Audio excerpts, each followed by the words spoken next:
Welcome back to Count Me In. In today's episode, we're thrilled to have Sarah Rubenstein, Chief Accounting Officer at Clearway Energy, with us to discuss the crucial role that employee engagement plays in an organization's success. Sarah brings her extensive experience in cultivating positive work environments to the table, offering valuable advice on identifying disengaged employees, implementing effective strategies to boost engagement, and the benefits of fostering an inclusive, collaborative workspace. Stay tuned as we uncover the keys to unlocking a happy, productive, and thriving work environment.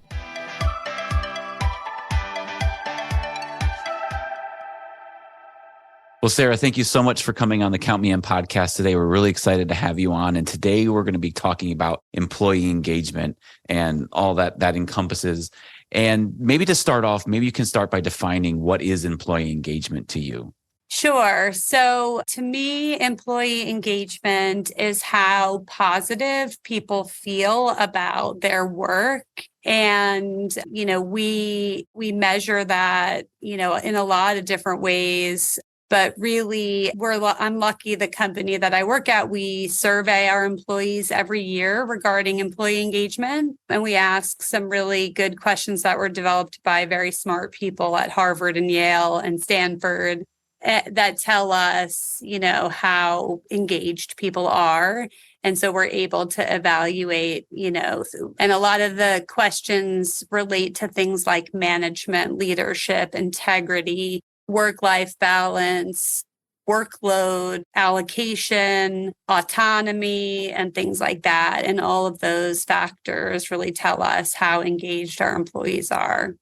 That's interesting. And when you mention engaged, there a lot of times when you see discussions about employee engagement, you see engaged employees versus disengaged employees. And so maybe we can start by talking about that a little bit, because you have your engaged employees and you can usually tell who those are, but the disengaged may be a little harder to see, or maybe not so hard depending on what they're doing or not doing, I should say. Yeah, sure. And I think, the first indication we have that some employees are not engaged is that they don't answer the surveys, right? So we don't get 100% participation. So I think that tells us that some people feel like maybe that their voice won't be heard, even if they answer. So, and those people usually just have a negative outlook, maybe on, what type of work they're doing or their future within the company. So a lot of times you lose the engagement when people feel like there's no career development path for them, or the work that they're doing isn't valuable, or they're not being told that the work that they're doing is valuable. And that can be very difficult for an employee, especially when you don't feel like you can't move up in an organization. And how do you take somebody who is disengaged and try to get them to be engaged? That's a great question. And I think especially when you don't have a development path for a person, it is really challenging. And so what we try to do is we try to provide a lot of personal and professional development opportunities. And we talk to our employees about how those types of opportunities can help them develop themselves, whether for this, particular company and role, or just in general for their career. So we try to offer them opportunities, to learn, and also to maybe work in an area that isn't related to their job. So we try to look for things we call stretch assignments, where there might be an opportunity in another group where someone needs help with a special project. And that might give that individual the opportunity to learn new skills that they can, put on their resume, even if it doesn't give them, direct path to promotion. So we try to demonstrate what we can offer the employee, even if it isn't, upward mobility. And that, maybe we can't keep them forever, but we can keep them, a little bit longer. And that helps us overall. Yeah, because it shows that you care and that you're engaging with them, even though that they seem to be disengaged. And so it kind of encourages them, even if there is no upper mobility at that moment. Right. So because everyone's looking for, some type of personal development, even if they don't see a future for themselves at that company. So we try to offer, something for everyone. If you don't see yourself as a leader at this company, that's okay. We'll, work with you on how you can make yourself a better employee and, a better, person so that, at least we can keep you around and have you feel happy to be working at the company, for the time being. Mm-hmm. That makes a lot of sense. So maybe we can, focus a little bit on what are some benefits to organizations to creating an engaging environment? I mean, I haven't read all of the studies, but there are numerous studies that show that engaged employees are, better employees. They're more productive. Of course, we know that hiring new employees and training them and getting them up to speed is very expensive and time consuming. And so, it benefits us to take the time to, develop programs to promote employee engagement, because overall we end up with better productivity and, just a better workforce. I mean, that makes a lot of sense to wanting to have a better workforce, especially when they're engaged. And so maybe we can talk a little bit about, what do you need to look for, especially when your team is not engaged? Are there certain signs that you can look for? Obviously you mentioned you can tell people are not engaged when they're not taking a survey, but then what are other signs that you can look for within your team? If you can talk a little bit about that. Yeah, no problem. I mean, I think there's a couple different signs that I look for. Generally, I look for people who aren't participating in the conversations, who don't speak up in meetings, people who have been doing the same work for an extended period of time. And, of course, you look for the signs of people who are not responsive. They're taking a long time to reply to emails or Teams messages. I think, those are all signs we look for people who aren't engaged. And then, we really try to find ways to bring them into the conversation to make them feel like we're committed to their success and that we're, interested in having them as part of the conversation. Do you think that having engaged people with the not so engaged people, connecting them together, that can help drive or improve a team? I definitely do. And maybe one other thing I'll say about employees who aren't engaged is they tend to leave, right? So really our primary focus on employee engagement started when, and I won't say it started. We've always had a focus on it, but we sort of renewed that focus when the Great Resignation occurred, right? We were hearing about that. It didn't really happen at my company, but we were, very concerned that once everyone was out of sight, out of mind, working remote from home, people might start to feel disengaged, when they're working on their own without interacting with others. They might start to look at other jobs online while they're home and things like that. So we really wanted to focus on making sure that didn't happen. So we started some programs that were designed specifically to promote employee engagement. And one of those was a mentoring program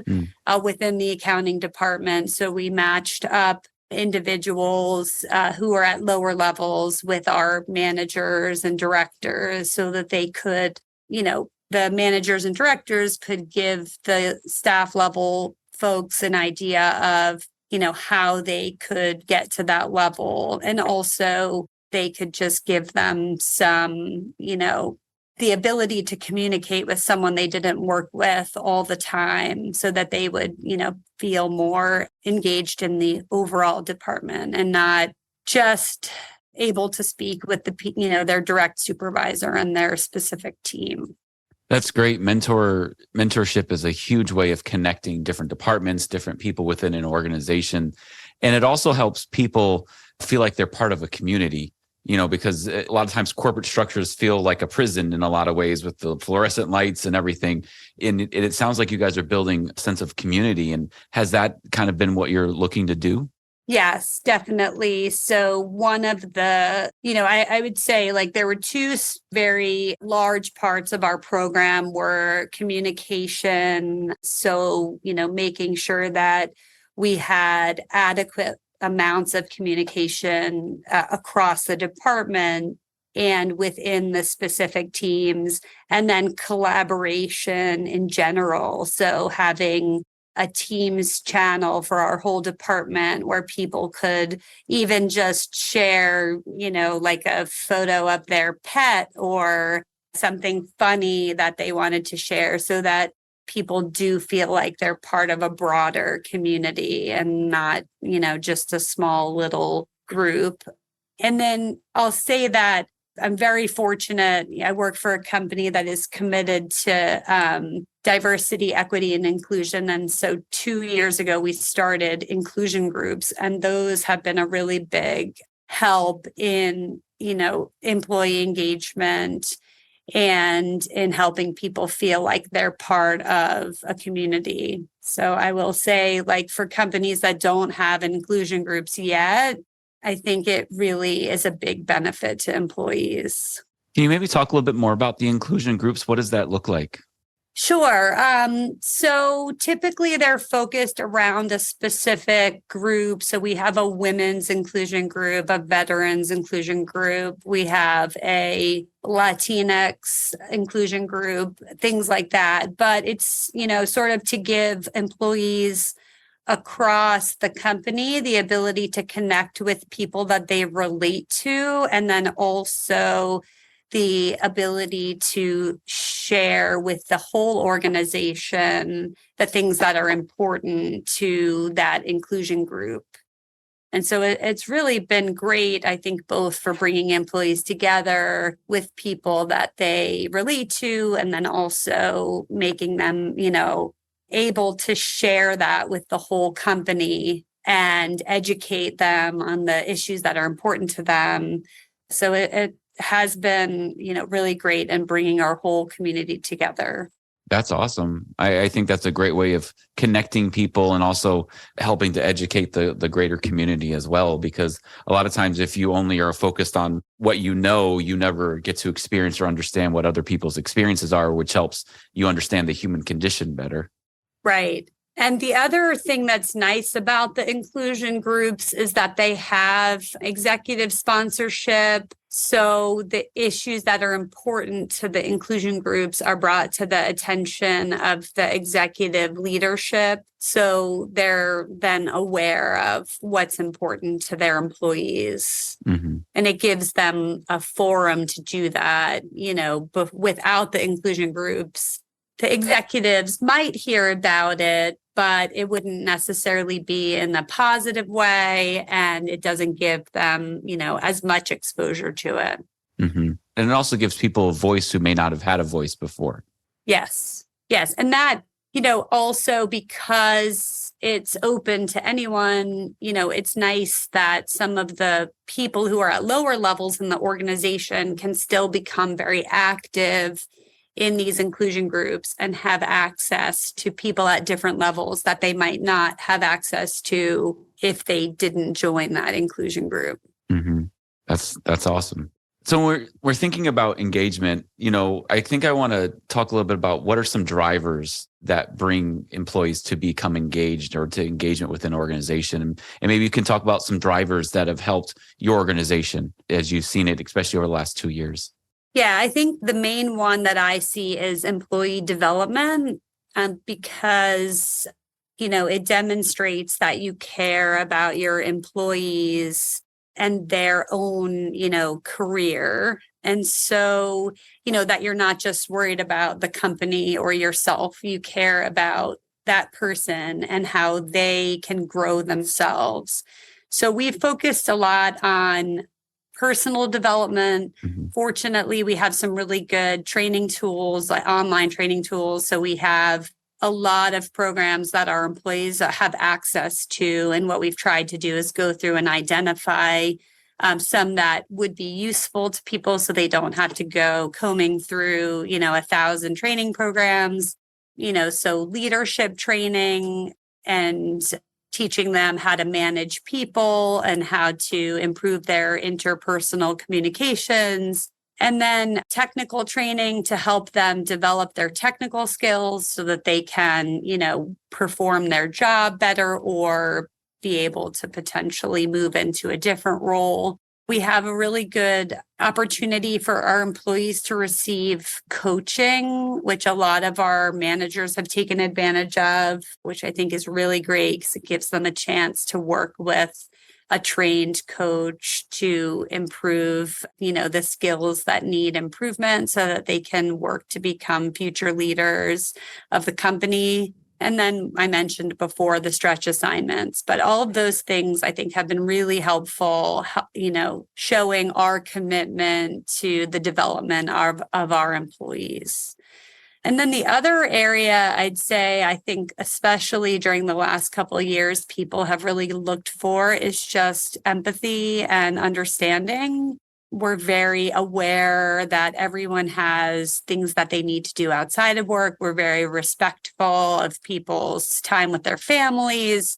We're flexible in work arrangements, and we try to be aware of what's happening in people's lives so that we can, make sure that we're not putting too much work on them if they have, something they're dealing with outside of work that they need to focus on. And I will say we've gotten really positive feedback when we do take the time to show that we care about our employees as individuals. It makes them, feel very positive towards the company. So things like that really pay off. And then the third area would be recognition. So I think that, recognizing the positive contributions of your employees has a huge benefit. And, some studies show even more than compensation. I don't know if that's true or not, but it really does help to, ensure that, people know how much you appreciate them. So one thing we've started to do is we have a quarterly meeting for our entire department. And every quarter I ask people to nominate people that they work with that they think have done, something, that was particularly special or helpful. And so then we acknowledge that in front of the whole group.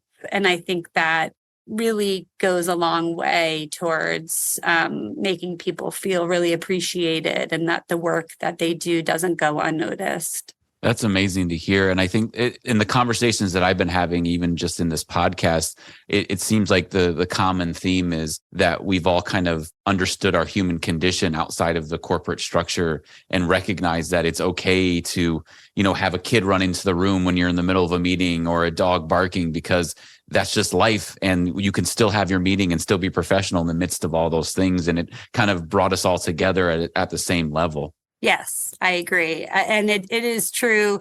You do observe that those things happen to executive vice presidents down to staff level people, especially when we were all home, we're all dealing with the same type of things going on. And it does, help everyone feel like, we can relate to one another. Yeah. And so as we look forward into the future, a lot of people have moved to a hybrid situation, or all in the office or partially in the office, or, every organization is different.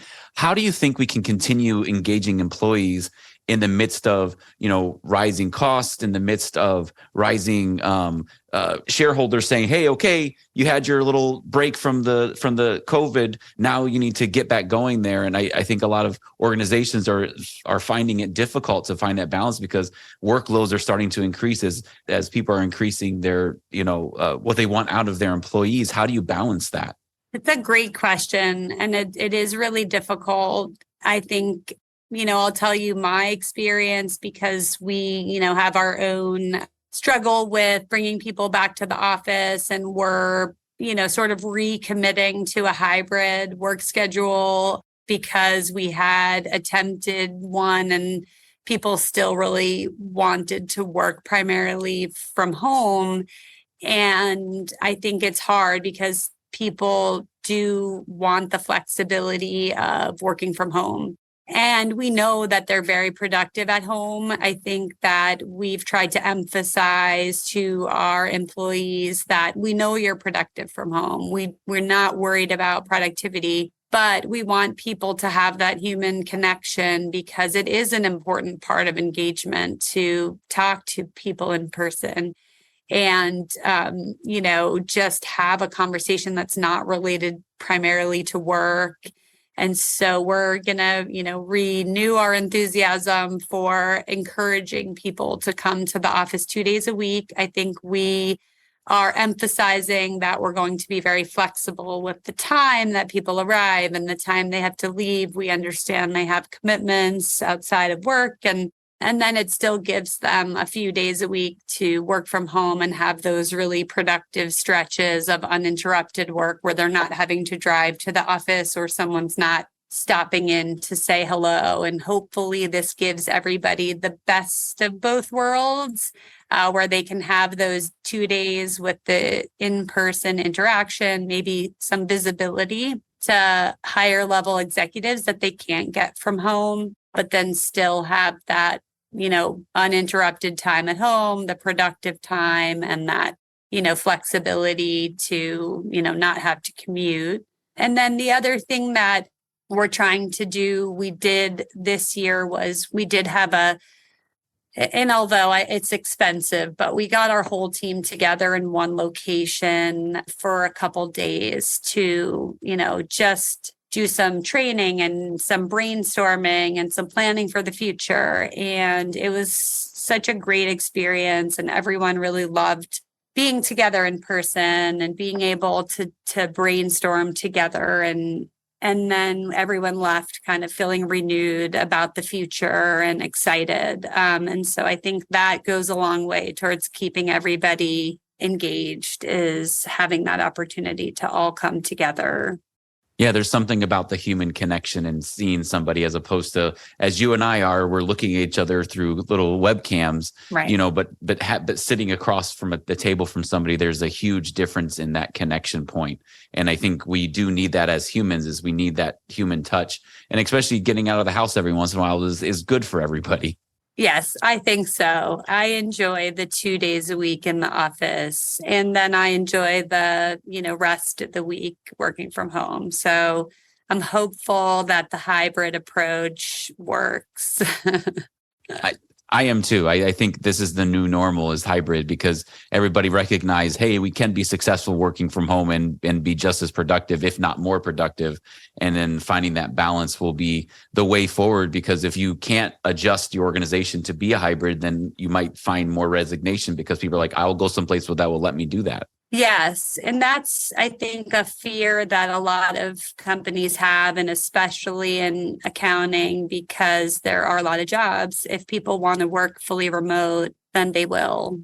So we're trying to emphasize what are the benefits you get from being around people. Like, we understand there's benefits to being home, and that, that's very appealing. So we're trying to show the appeal of the, 2 days in person and the opportunity to interact with people and benefit from those in-person connections and interactions. This has been Count Me In, IMA's podcast, providing you with the latest perspectives of thought leaders from the accounting and finance profession. If you like what you heard and you'd like to be counted in for more relevant accounting and finance education, visit IMA's website at www.imanet.org.